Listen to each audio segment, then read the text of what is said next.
Aujourd'hui, focus sur les fautes dans le football américain. Et là, je vais te résumer celles qui sont les plus courantes. C'est parti. On commence avec le delay of game.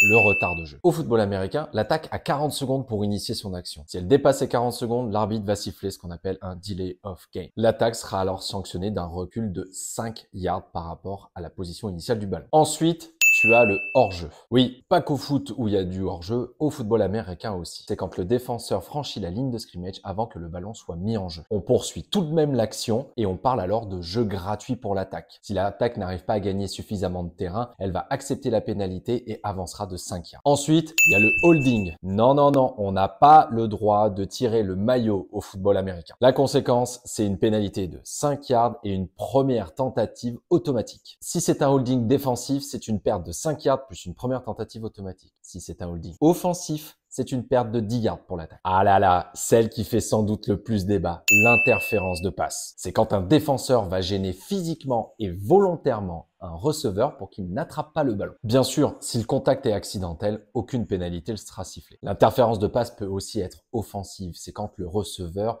va par exemple pousser et gêner aussi le défenseur pour qu'il puisse faire son travail de défenseur. Si c'est une interférence de passe défensive, l'attaque va repartir à l'endroit où le receveur aurait dû attraper le ballon. Donc si c'est sur la ligne des 1 yard, ce sera sur la ligne des 1 yard. Et ce, quel que soit l'endroit d'où a été lancée la passe. Si c'est une interférence de passe offensive, cette fois, c'est une pénalité de 10 yards. Là aussi, c'est une pénalité qui est assez controversée, c'est ce qu'on appelle le roughing the passer ou brutalité sur quarterback. Le quarterback, en gros, il est intouchable. À partir du moment où il a lancé la balle, il n'a plus le droit d'être touché. Donc, si un défenseur arrive trop brutalement sur le quarterback, il va être sanctionné. Et il va être sanctionné assez lourdement. C'est 15 yards de pénalité et une première tentative automatique. Similaire au tirage de maillot, on a le face mask. Oui, pareil, tu n'as pas le droit d'attraper ton adversaire par la grille du casque pour l'amener au sol. Un petit peu dangereux quand même. Là aussi, c'est une perte de 15 yards et une première tentative automatique. Le faux départ, qui va être un petit peu comme le hors-jeu. Eh bien, c'est quand sur la ligne offensive, un joueur va bouger avant que le ballon ne soit remis en jeu. Et ce sera une perte de 5 yards. On a eu la brutalité sur le quarterback, on a aussi la brutalité sur le kicker ou le punter. Au moment de son tir, le kicker ou le punter est très vulnérable. Et là aussi, si la défense parvient à le plaquer, on va considérer ça comme une faute. Ce sera une perte de 15 yards et une première tentative automatique. Alors, il y en a plein d'autres. Formation illégale, trop de joueurs sur le terrain, les coups de casque, ce qui est désormais interdit, le hors-collar tackle aussi. On n'a pas le droit de tirer au niveau du col. Il y a plein de pénalités, mais celles que je t'ai présentées, c'est à peu près sûr que tu les verras dans un match de NFL. Pense bien à mettre cette vidéo en favori pour le prochain match de NFL que tu vas regarder et abonne-toi parce qu'il y a d'autres vidéos sur le football américain qui vont arriver.